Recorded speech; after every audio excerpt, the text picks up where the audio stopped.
Animation box presenting kung fu panda 2. ಈ cinema ಶುರು ಆಗೋದು ಚೀನಾದ ಗಾಂಗ್ಮೆ ಅನ್ನೋ ರಾಜ್ಯದಲ್ಲೇ. ಮೋರ್ ಅನ್ನೋ ವಂಶ ಇಲ್ಲಿ ಆಳ್ವಿಕೆ ಮಾಡ್ತಿರುತ್ತೆ. ಇವರು ತುಂಬಾ ದಯಾಳು ಆಗಿರ್ತಾರೆ. ಆ ರಾಜ್ಯದಲ್ಲಿ ಎಲ್ರು ತುಂಬಾ ಖುಷಿಯಾಗಿ ಇರ್ತಾರೆ. ಇಲ್ಲಿ ಸೇನ್ ಅನ್ನೋ ಯುವರಾಜ ಇರ್ತಾನೆ. ಇವನು ಪಟಾಕಿ ಮಾಡೋದನ್ನ ಕಂಡು ಹಿಡಿದಿರ್ತಾನೆ. ಆದ್ರೆ ಇವನ ಮನಸ್ಸು ತುಂಬಾ ಕೆಟ್ಟದಾಗಿರುತ್ತೆ. ಸೇನ್ ಪಟಾಕಿಗಳನ್ನ ಕೆಟ್ಟ ಕೆಲಸಕ್ಕೆ ಬಳಸ್ತಾನೆ. ಆಗ ಇವನ ತಂದೆ ತಾಯಿ ಸುಸೇರ್ ಅನ್ನೋ ಜ್ಯೋತಿಷರನ್ನ ಕರೆಸಿ ಸೇನ್ ಭವಿಷ್ಯ ಹೇಳಿ ಅಂತ ಕೇಳ್ತಾರೆ. ಭವಿಷ್ಯದಲ್ಲಿ ಒಂದು ಪಾಂಡಾ ಕೈಯಲ್ಲಿ ನಿಮ್ಮ ಮಗನ ಸಾವಾಗುತ್ತೆ ಅಂತ ಸುಸೇರ್ ಹೇಳ್ತಾಳೆ. ಇದನ್ನ ಸೇನ್ ಮರೆಯಲ್ಲಿ ನಿಂತು ಕೇಳಿಸ್ಕೊತಾನೆ. ಮತ್ತೆ ತನ್ನ ತೋಳಗಳ ಸೇನೆ ಕರ್ಕೊಂಡು ಹೋಗಿ ಪಾಂಡಗಳನ್ನ ಹುಡುಕಿ ಸಾಯಿಸ್ತಾನೆ. ಇದು ಇವನ ತಂದೆ ತಾಯಿಗೆ ಗೊತ್ತಾಗಿ ಇವನನ್ನ ರಾಜ್ಯದಿಂದ ಬಹಿಷ್ಕಾರ ಹಾಕ್ತಾರೆ. ನಾನು ಮತ್ತೆ ವಾಪಸ್ ಬರ್ತೀನಿ, ಆಗ ಇಡೀ ಚೀನಾ ನನ್ನ ಕಾಲ ಕೆಳಗಿರುತ್ತೆ ಅಂತ ಸೇನ್ ಬೊಗಳ್ತಾನೆ. ಆಮೇಲೆ ಸೇನ್ ಒಂದು ಖತರ್ನಾಕ್ ಪಿರಂಗಿ ಮಾಡ್ತಿರ್ತಾನೆ. ಕಬ್ಬಿನ ಕಡಿಮೆ ಬೀಳ್ತಾ ಇದೆ, ಹೋಗಿ ಕಬ್ಬಿನ ಲೂಟಿ ಮಾಡ್ಕೊಂಡ್ ಬರ್ರೋ ಅಂತ ಸೇನ್ ತನ್ನ ಚೇಲಗಳಿಗೆ ಹೇಳ್ತಾನೆ. ಸೀನ್ ಕಟ್ ಆಗಿ ಪೋ ಕಡೆ ಬರುತ್ತೆ. ಡ್ರ್ಯಾಗನ್ ವಾರಿಯರ್ ಆದ್ಮೇಲೆ ಪೋ ಜೀವನ ತುಂಬಾ ಐಷಾರಾಮಿ ಆಗಿರುತ್ತೆ.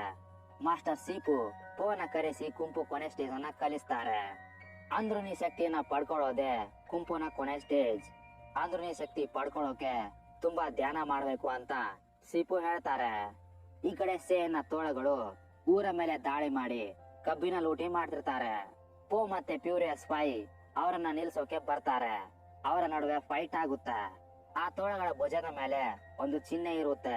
ಅದನ್ನ ನೋಡಿ ಪೋಗೆ ತನ್ನ ತಾಯಿ ಮುಖ ನೆನಪಾಗುತ್ತೆ. ಅದೇ ಟೈಮ್ ಅಲ್ಲಿ ಆ ತೋಳ ಇವನ ಮುಖಕ್ಕೆ ಸುತ್ತಿಗೆಯಿಂದ ಹೊಡೆದು ಬಿಡುತ್ತೆ. ಮತ್ತೆ ಆ ತೋಳಗಳು ಎಲ್ಲಾ ಕಬ್ಬಿನ ತಗೊಂಡು ಓಡಿ ಹೋಗ್ತವೆ. ಆ ನೆನಪಿನ ಬಗ್ಗೆ ತಿಳ್ಕೊಳ್ಳೋಕೆ ಪೋ ಮಿಸ್ಟರ್ ಪಿಂಗ್ ಹತ್ರ ಬರ್ತಾನೆ. ಅಪ್ಪ, ನಾನಿಲ್ಲಿಗೆ ಹೆಂಗ್ ಬಂದೆ ಅಂತ ಪೋ ತಮ್ಮ ಅಪ್ಪನ ಹತ್ರ ಕೇಳ್ತಾನೆ. ತುಂಬಾ ವರ್ಷಗಳ ಹಿಂದೆ ಒಂದು ತರಕಾರಿ ಪೇಟಿಗೆಯಲ್ಲಿ ನೀನು ನನಗೆ ಸಿಕ್ಕಿದ್ದೆ. ನಿನ್ನನ್ನ ನಾನೇ ನೋಡ್ಕೊಂಡೆ. ನನಗೆ ಉನ್ನಿಸಿ ತಿನ್ನಿಸಿ ದೊಡ್ಡವನಾಗಿ ಮಾಡ್ದೆ ಅಂತ ಮಿಸ್ಟರ್ ಪಿಂಗ್ ಹೇಳ್ತಾನೆ. ಪೋಗೆ ತನ್ನ ತಂದೆ ತಾಯಿ ಯಾರು ಅಂತ ಗೊತ್ತಾಗಲ್ಲ. ಸೀನ್ ಕಟ್ ಆಗಿ ಸೇನ್ ಕಡೆ ಬರುತ್ತೆ. ಈಗ ಇವನು ತುಂಬಾ ಬಲಿಷ್ಠ ಆಗಿರ್ತಾನೆ. ತನ್ನ ರಾಜ್ಯ ವಾಪಸ್ ಪಡ್ಕೊಳ್ಳೋಕೆ ಬರ್ತಾನೆ. ತಾನೇ ಮಾಡಿರೋ ಪಿರಂಗಿನು ಜೊತೆಲಿ ತಗೊಂಡ್ ಬರ್ತಾನೆ. ಗಾಂಗ್ಮೆ ಸಿಟಿಲಿ ರೈನೋ ಆಳ್ವಿಕೆ ಮಾಡ್ತಿರ್ತಾನೆ. ರೈನೋ ಬಂಟರಾದ ಮಾಸ್ಟರ್ ಆಕ್ಸ್ ಮತ್ತೆ ಮಾಸ್ಟರ್ ಕ್ರೋಕೋ ಜೊತೆ ಸೇನ್ ಫೈಟ್ ಮಾಡ್ತಾನೆ. ಕೊನೆಯಲ್ಲಿ ಸೇನ್ ಪಿರಂಗಿಯಿಂದ ರೈನೋಗೆ ಸೂಟ್ ಮಾಡ್ತಾನೆ. ರೈನೋ ಅಲ್ಲೇ ಸತ್ತು ಹೋಗ್ತಾನೆ. ಮಾಸ್ಟರ್ ಆಕ್ಸ್ ಮತ್ತೆ ಮಾಸ್ಟರ್ ಕ್ರೋಕೋನ ಸೇನ್ ಜೈಲಿಗೆ ಹಾಕ್ತಾನೆ. ಮತ್ತೆ ಆ ರಾಜ್ಯವನ್ನ ವಾಪಸ್ ಪಡ್ಕೋತಾನೆ. ಈ ವಿಷಯ ಪೂರ್ತಿ ಚೀನಾಗೆ ಹರಡುತ್ತೆ. ಇದು ಮಾಸ್ಟರ್ ಸೀಬುಗೂ ಗೊತ್ತಾಗುತ್ತೆ. ಸೇನ್ ಪಿರಂಗಿಯಿಂದ ರೈನೋನ ಕೊಂದಾಕಿದ್ದಾನೆ. ಮತ್ತೆ ಚೀನಾದಲ್ಲಿರೋ ಎಲ್ಲ ಕುಂಫು ಮಾಸ್ಟರ್ ಗಳನ್ನ ಅವನು ಕೊಂದಾಕೋ ಮುಂಚೆ ಅವನನ್ನ ತಡೀರಿ ಅಂತ ಸೀಪು ಪೋ ಮತ್ತೆ ಪ್ಯೂರಿಯಸ್ ಸ್ಪೈಗೆ ಹೇಳ್ತಾರೆ. ನೀನು ಅಂದ್ರುನಿ ಶಕ್ತಿ ಪಡ್ಕೊಂಡ್ರೆ ಯಾರನ್ನ ಬೇಕಾದ್ರೂ ಸೋಲಿಸಬಹುದು ಅಂತ ಸೀಪು ಪೋಗೆ ಹೇಳ್ತಾರೆ. ಪೋ ಮತ್ತೆ ಪ್ಯೂರಿಯಸ್ ಸ್ಪೈ ಗಾಂಗ್ಮೆ ಸಿಟಿಗೆ ಹೊರಡುತ್ತಾರೆ. ದಾರಿಯಲ್ಲಿ ಪೋ ಅಂದ್ರುನಿ ಶಕ್ತಿ ಪಡ್ಕೊಳ್ಳೋಕೆ ಟ್ರೈ ಮಾಡ್ತಾನೆ. ಆದ್ರೆ ಅವನ ಮನಸ್ಸು ಲಕ ಲಕ ಲಕ ಲಕ ಅಂತ ಕುಣಿದಾಡ್ತಿರುತ್ತೆ. ಟೈಗ್ರೆಸ್ ಪೋ ಹತ್ರ ಬರ್ತಾಳೆ. ಮಿಸ್ಟರ್ ಪಿಂಗ್ ನಮ್ಮಪ್ಪ ಅಲ್ಲ ಅಂತ ಪೋ ಅವಳಿಗೆ ಹೇಳ್ತಾನೆ. ಇವರೆಲ್ಲ ಗಾಂಗ್ಮೆ ಸಿಟಿ ತಲುಪ್ತಾರೆ. ಸೀನ್ ಕಟ್ ಆಗಿ ಸೇನ್ ಕಡೆ ಬರುತ್ತೆ. ಅವನು ಸುಸೇರಳನ್ನ ಮತ್ತೆ ಕರೆಸಿ ನನ್ನ ಭವಿಷ್ಯ ಹೇಳು ಅಂತ ಕೇಳ್ತಾನೆ. ಅವಳು ಮತ್ತೆ ನಿನ್ನ ಸಾವು ಒಂದು ಪಾಂಡ ಕೈಯಲ್ಲಾಗುತ್ತೆ ಅಂತ ಹೇಳ್ತಾಳೆ. ಇದು ಅಸಂಭವ. ತುಂಬಾ ವರ್ಷಗಳ ಹಿಂದೆ ಎಲ್ಲ ಪಾಂಡಗಳನ್ನ ನಾನು ಸಾಯಿಸಿದ್ದೆ ಅಂತ ಸೇನ್ ಕೂಗಾಡ್ತಾನೆ. ಆಗಲೇ ಒಂದು ತೋಳ ನಾನು ಒಂದು ಪಾಂಡ ನೋಡ್ದೆ ಅಂತ ಸೇನ್ಗೆ ಹೇಳುತ್ತೆ. ಆ ಪಾಂಡನ ಹಿಡ್ಕೊಂಡ್ ಬಾ ಅಂತ ಸೇನ್ ಆ ತೋಳಕ್ಕೆ ಹೇಳಿ ಕಳಿಸ್ತಾನೆ. ಈ ಕಡೆ ಪೋ ಮತ್ತೆ ಪ್ಯೂರಿಯಸ್ ಸ್ಪೈ ಮಾಸ್ಟರ್ ಆಕ್ಸ್ ಮತ್ತೆ ಮಾಸ್ಟರ್ ಕ್ರೋಕೋ ಇರೋ ಜೈಲಿಗೆ ಬರ್ತಾರೆ. ನಾವೆಲ್ಲ ಕೂಡಿ ಗಾಂಗ್ಮೆ ಸಿಟಿನ ಕಾಪಾಡಬಹುದು ಅಂತ ಪೋ ಅವರಿಬ್ಬರಿಗೆ ಹೇಳ್ತಾನೆ. ಆದ್ರೆ ಅವರು ಒಪ್ಕೊಳ್ಳೋದಿಲ್ಲ. ರೈನೋಗಾದ ಗತಿನೇ ನಮಗೂ ಆಗುತ್ತೆ ಅಂತ ಹೇಳ್ತಾರೆ. ಅದೇ ಟೈಮ್ ಅಲ್ಲಿ ತೋಳಗಳು ಬಂದು ಇವರನ್ನ ಬಂದಿ ಮಾಡಿ ಸೇನ್ ಹತ್ರ ಕರ್ಕೊಂಡು ಹೋಗ್ತವೆ. ಪೋನ ನೋಡಿ ಸೇನ್ ತುಂಬಾ ನಗ್ತಾನೆ. ಮತ್ತೆ ಪಿರಂಗಿಯಿಂದ ಅವರನ್ನ ಸಾಯಿಸೋಕೆ ಹೋಗ್ತಾನೆ. ಆಗಲೇ ವೈಪರ್ ಟೈಗ್ರೆಸ್ ನ ಬೇಡಿನ ತೆಗಿತಾಳೆ. ಅವರೆಲ್ಲ ಬಿಡುಗಡೆ ಆಗ್ತಾರೆ. ಮೆಂಟಿಸ್ಟ್ ಆ ಪಿರಂಗಿ ಮೇಲೆ ಹೋಗಿ ಕೂತ್ಕೋತಾನೆ. ಅವರೆಲ್ಲ ಸೇರಿ ಆ ಪಿರಂಗಿನ ಹೊಡೆದಾಕ್ತಾರೆ. ಪೋ ಸೇನ್ಗೆ ಹೊಡಿತಿರ್ತಾನೆ. ಆಗಲೇ ಅವನಿಗೆ ಆ ಚಿಹ್ನೆ ಕಾಣುತ್ತೆ. ಆ ನೆನಪುಗಳು ಕೂಡ ಬರ್ತವೆ. ಸೇನ್ ಪಟ್ ಅಂತ ಓಡಿ ಹೋಗ್ತಾನೆ. ಮತ್ತೆ ಇವರಿರೋ ಅರಮನೆ ಮೇಲೆ ಫಿರಂಗಿಗಳಿಂದ ಶೂಟ್ ಮಾಡ್ತಾನೆ. ಪೋ ಮತ್ತೆ ಫ್ಯೂರಿಯಸ್ 5 ಅಲ್ಲಿಂದ ತಪ್ಪಿಸ್ಕೊಂಡು ಆ ಜೈಲಿಗೆ ಬರ್ತಾರೆ. ಪೋ ತಪ್ಪಿಸ್ಕೊಂಡಿದ್ದನ್ನ ನೋಡಿ ಸೇನ್ಗೆ ಉರಿಯುತ್ತೆ. ಅವನು ಚೀನಾ ಮೇಲೆ ಅಟ್ಯಾಕ್ ಮಾಡೋಕೆ ಅಂತ ಎಲ್ಲಾ ಫಿರಂಗಿಗಳನ್ನ ಹಡಗಿನೊಳಗೆ ಇಡಿಸ್ತಾನೆ. ಅವನನ್ನ ತಪ್ಪಿಸ್ಕೊಳ್ಳೋಕೆ ಯಾಕೆ ಬಿಟ್ಟೆ ಅಂತ ಟೈಗ್ರೆಸ್ ಪೋಗೆ ಕೇಳ್ತಾಳೆ. ಅವನ ಪುಕ್ಕ ನೋಡಿ ನಮ್ಮವ್ವ ನೆನಪಾದ್ಲು ಅಂತ ಪೋ ಹೇಳ್ತಾನೆ. ನೀನು ಇಲ್ಲೇ ಇರು ಅಂತ ಟೈಗ್ರೆಸ್ ಪೋಗೆ ಹೇಳ್ತಾಳೆ. ಸೇನ್ ಕೈಯಲ್ಲಿ ಕೊನೆ ಪಾಂಡ ಸಾಯೋದು ಅವಳಿಗೆ ಇಷ್ಟ ಇರೋದಿಲ್ಲ. ಫ್ಯೂರಿಯಸ್ 5 ಫಿರಂಗಿಗಳನ್ನ ನಾಶ ಮಾಡೋಕೆ ಹೋಗ್ತಾರೆ. ಪೋನು ಅವ್ರ ಹಿಂದೆನೆ ಹೋಗ್ತಾನೆ.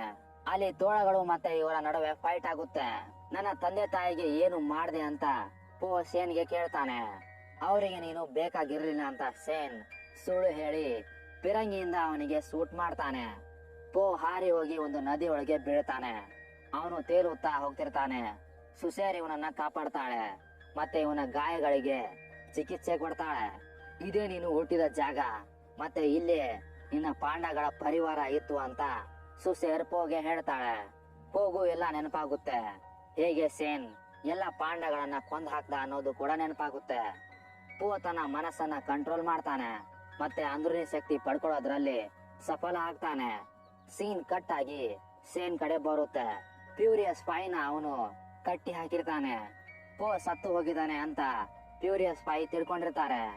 ಅದಕ್ಕೆ ಅವರ ಮುಖ ಬಾಡೋಗಿರುತ್ತೆ. ಸೇನ್ ತನ್ನ ತೋಳಗಳ ಸೇನೆ ಜೊತೆ ಚೈನಾ ಮೇಲೆ ಅಟ್ಯಾಕ್ ಮಾಡೋಕೆ ಹೋಗ್ತಾನೆ. ಆಗಲೇ ಪೋ ಎಂಟ್ರಿ ಕೊಡ್ತಾನೆ. ಮತ್ತೆ ಫ್ಯೂರಿಯಸ್ 5 ನ ಬಿಡುಗಡೆ ಮಾಡ್ತಾನೆ. ಅವರೆಲ್ಲ ಸೇರಿ ಆ ತೋಳಗಳ ಮುಖ ಮೂತಿ ನೋಡ್ದೆ ಹೊಡಿತಾರೆ. ಇವರ ಸಹಾಯಕ್ಕೆ ಮಾಸ್ಟರ್ ಆಕ್ಸ್ ಮತ್ತೆ ಮಾಸ್ಟರ್ ಕ್ರೋಕೋ ಬರ್ತಾರೆ. ಮಾಸ್ಟರ್ ಸೀಪು ಅವರನ್ನ ಕರ್ಕೊಂಡು ಬಂದಿರ್ತಾರೆ. ಅವರನ್ನ ಅಲ್ಲಿ ನೋಡಿ ಪೋಗೆ ತುಂಬಾ ಖುಷಿ ಆಗುತ್ತೆ. ಅವರೆಲ್ಲ ಸೇರ್ಕೊಂಡು ಫಿರಂಗಿ ಚಲಾಯಿಸೋರ ಮೈ ಹಣ್ಣಾಗೋ ಹಾಗೆ ಹೊಡಿತಾರೆ. ಸೇನ್ಗೆ ತುಂಬಾ ಸಿಟ್ ಬಂದು ಫಿರಂಗಿಯಿಂದ ಎಲ್ಲರ ಮೇಲೆ ಶೂಟ್ ಮಾಡ್ತಾನೆ. ಆಗ ಒಂದು ಬ್ಲಾಸ್ಟ್ ಆಗುತ್ತೆ. ಎಲ್ಲರೂ ಹಾರಿ ಹೋಗಿ ನದಿಯೊಳಗೆ ಬೀಳ್ತಾರೆ. ಪೋ ಮತ್ತೆ ಎದ್ದು ಸೇನ್ ಮುಂದೆ ಹೋಗಿ ನಿಂತ್ಕೋತಾನೆ. ಸೇನ್ ಫಿರಂಗಿಯಿಂದ ಅವನಿಗೆ ಶೂಟ್ ಮಾಡ್ತಾನೆ. ಪೋ ತನ್ನ ಅಂದ್ರೂನಿ ಶಕ್ತಿ ಬಳಸ್ಕೊಂಡು ಬರ್ತಿರೋ ಗುಂಡುಗಳನ್ನ ವಾಪಸ್ ಸೇನ್ಗೆ ಎಸಿತಾನೆ. ಪೋ ಈ ತರ ಪದೇ ಪದೇ ಮಾಡ್ತಾನೆ. ಸೇನ್ ನ ಪೂರ್ತಿ ಆರ್ಮಿ ಸತ್ತು ಹೋಗುತ್ತೆ. ಇದನ್ನ ನೋಡಿ ಸೇನ್ಗೆ ಇನ್ನೂ ಸಿಟ್ಟು ಬರುತ್ತೆ. ಅವನು ಪೋ ಮೇಲೆ ಅಟ್ಯಾಕ್ ಮಾಡ್ತಾನೆ. ಮತ್ತೆ ಅವನನ್ನ ಸಾಯಿಸೋಕೆ ಪೂರ್ತಿ ಪ್ರಯತ್ನ ಮಾಡ್ತಾನೆ.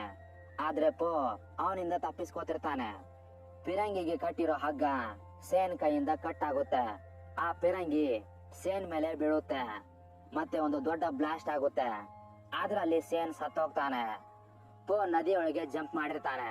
ಸೇನ್ ಸತ್ತಿರೋದನ್ನ ಕೇಳಿ ಎಲ್ಲರೂ ಹಬ್ಬ ಮಾಡ್ತಾರೆ. ಪೋ ಇಷ್ಟು ಚಿಕ್ಕ ವಯಸ್ಸಲ್ಲಿ ಅಂದ್ರೂನಿ ಶಕ್ತಿ ಪಡ್ಕೊಂಡಿರೋದನ್ನ ನೋಡಿ ಸೀಪುಗೆ ತುಂಬಾ ಖುಷಿ ಆಗುತ್ತೆ. ಎಲ್ಲರೂ ತಮ್ಮ ಊರಿಗೆ ವಾಪಸ್ ಬರ್ತಾರೆ. ಪೋ ತಮ್ಮ ಅಪ್ಪನ ಹತ್ರ ಹೋಗ್ತಾನೆ. ಮತ್ತೆ ಕೊನೆವರೆಗೂ ನೀವೇ ನನ್ನ ಅಪ್ಪ ಅಂತ ಹೇಳ್ತಾನೆ. ಅದನ್ನ ಕೇಳಿ ಮಿಸ್ಟರ್ ಪಿಂಗ್ಗೆ ತುಂಬಾ ಖುಷಿ ಆಗುತ್ತೆ. ತುಂಬಾ ದೂರದಲ್ಲಿ ಬೆಟ್ಟಗಳ ನಡುವೆ ಒಂದು ಊರಿದೆ. ಅಲ್ಲಿ ಪಾಂಡಗಳು ಇರ್ತವೆ. ಪೋನ ನಿಜವಾದ ಅಪ್ಪ ಇಲ್ಲಿರ್ತಾರೆ. ಪೋ ಬದುಕಿದಾನೆ ಅಂತ ಅವರಿಗೂ ಗೊತ್ತಾಗುತ್ತೆ. ಇಲ್ಲಿಗೆ ನಮ್ಮ ಕ್ಯೂಟ್ ಪಾಂಡ ಸಿನಿಮಾ ಎಂಡ್ ಆಗುತ್ತೆ. ನೀವು ಕುಂಫು ಪಾಂಡ 1 ಎಕ್ಸ್ಪ್ಲನೇಷನ್ ನೋಡಿಲ್ಲ ಅಂದ್ರೆ ಡಿಸ್ಕ್ರಿಪ್ಷನ್ ಅಲ್ಲಿ ಲಿಂಕ್ ಇದೆ, ಹೋಗಿ ನೋಡಿ.